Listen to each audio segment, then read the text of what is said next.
مطار بغداد الدولي. السلام عليكم متابعي قناة شكوماكم مع حسن السعيد. قبل البدء لا تنسى الاشتراك وتفعيل الجرس ليصلكم كل جديد من الأخبار العاجلة والمهمة.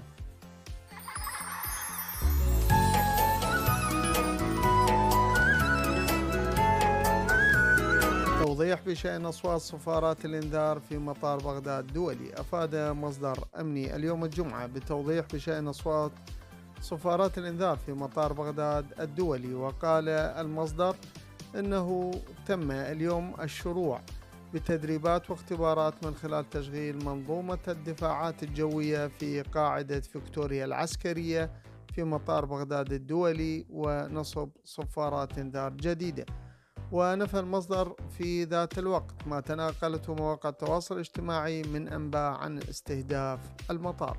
والسلام عليكم ورحمة الله وبركاته.